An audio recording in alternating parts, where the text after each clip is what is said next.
Happy Friday and welcome back to F.a.N Question Friday. I brought you outside with me today. It's a beautiful day. I'm going to try to soak in all of these that I can before it gets Texas sweltering hot, which will be here before we know it. But I loved the questions that were submitted this week, and just as a reminder, if you've got one, you could now submit them on the homepage of genderin321.com, and that's the way that I got several this week. And they come in anonymous, so if you don't want me to know who you are, it doesn't tell me who it is. It just sends me an email that you have a question. And so I had 3 really good ones that I wanted to address today, but everybody can send them. You can also send me a message on Facebook and Instagram if you want to ask one as well. But we're going to start today. I had someone ask me if the recipes that I share are diabetic friendly, and certainly they are.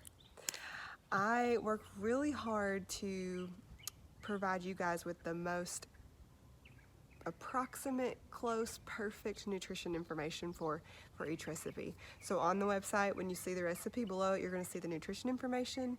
It'll tell you the serving size, how many servings there are, and it will tell you how many carbohydrates there are.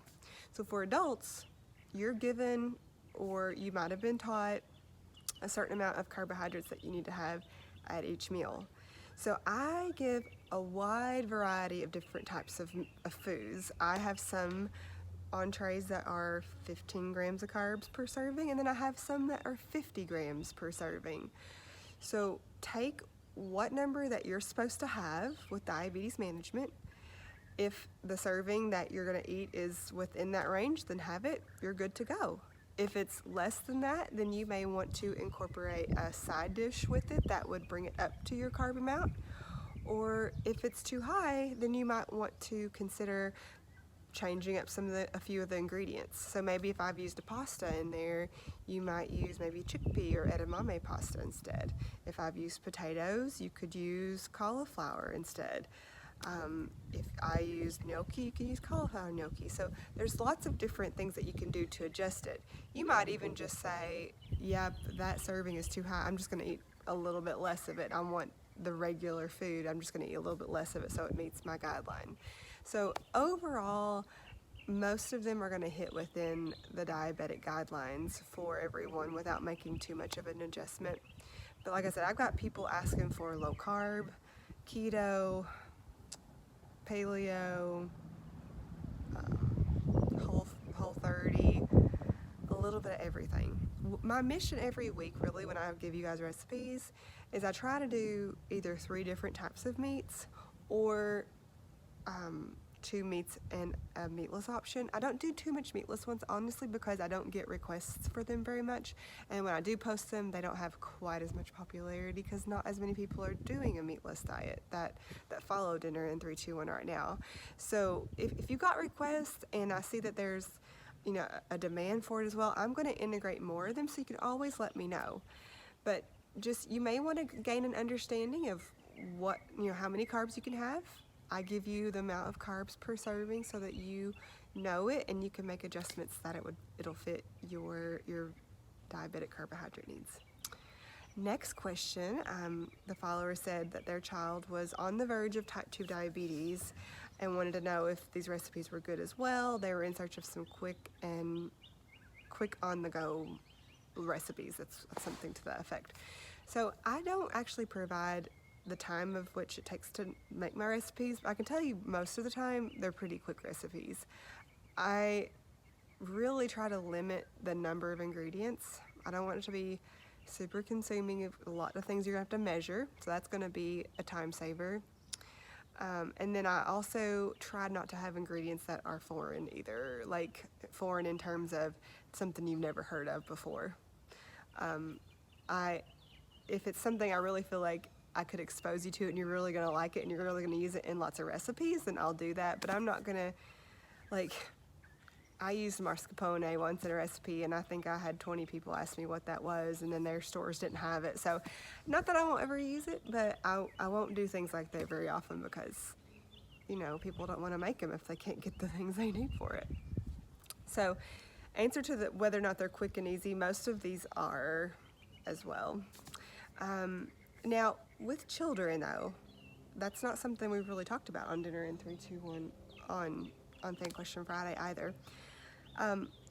Ideally, when I have a child, when I would meet one-on-one with them for, obesity or overweight, maybe it might just be for a weight gain they've had maybe a lot over the course of a short amount of time. What I always like to do was I met with the patient on their own, and then I would meet with the parents on their own, and then we would meet together as a family. Because really, when you're dealing with weight management with children, it's a family goal, not just the child's. So you deal with it differently. With adults, we so much are, specifically with diabetes, we want you to know how many carbs you should have so you can really formulate a good judgment call on when you're out to eat, what brands to get, what's going to be best for you so your blood sugars are going to stay in really good control. Sometimes we provide calories too. But with children, we don't typically give a lot of numbers. We don't want them to start maybe having an obsessive type of tendency that they might gain with having the numbers. It might become overwhelming. Now, children with type 1 diabetes, they know their carbohydrates. They would amaze you. Children with type 1 diabetes are brilliant. They teach me things sometimes. But with weight gain or with on the verge of type 2 diabetes, what we focus more so on is the types of foods that they're eating within their diet. So depending on the age too, really little, we might play more games, and they'll do things with me in the office like with fake foods, and we do I have cutout foods that they'll create different plates and such. But with teenagers, we start talking a little bit more in the specifics. But that My Plate or the diabetes plate method that I've showed you guys on Fan Question Friday in the past, we often will use that with kiddos. So we talk about carbohydrates, we do talk about foods that are protein, and we talk about fat, we talk about vegetables, and we also try to figure out what kind of vegetables do you already like, what are some ways we can incorporate that vegetable in different ways, how can we try new vegetables. The focus often will be on what can we do to control the amount of carbohydrates in their diet. Now, sometimes it's just a general too many calories. They're just eating a lot of food and not a lot of activity.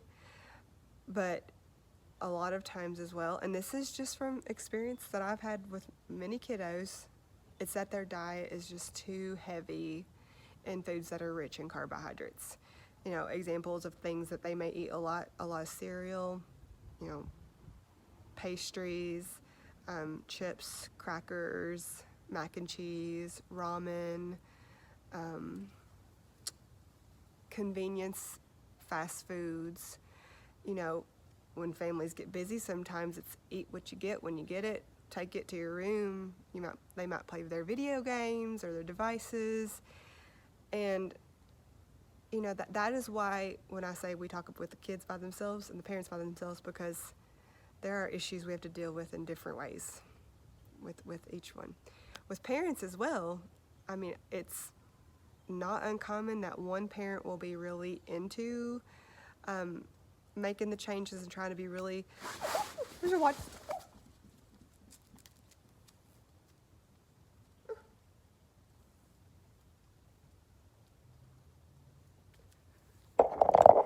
Well, that was a show.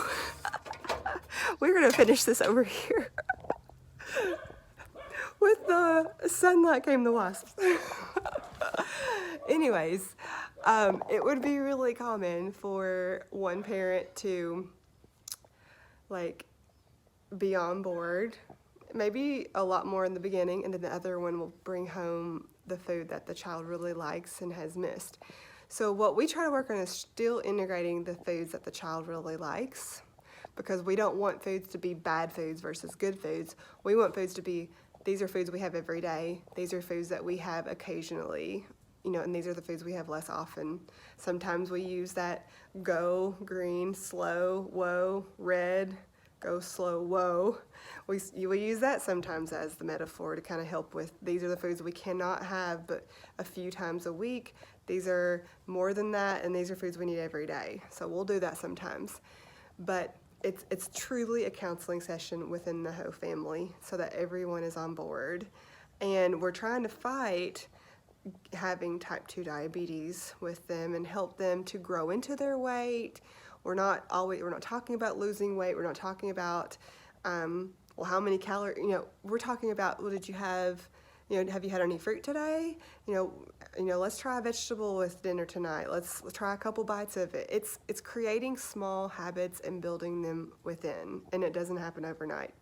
It really takes a while to really establish those really healthy goals. I would say if that's something that you are personally having going on with your family too, I would reach out to your pediatrician and ask if there is a registered dietitian in your area that they can meet with. We've all had some type of training in that field. I've had more. I have a certification in it, so I've worked a lot with children, and I've seen them do really, really well. They're resilient. They really are.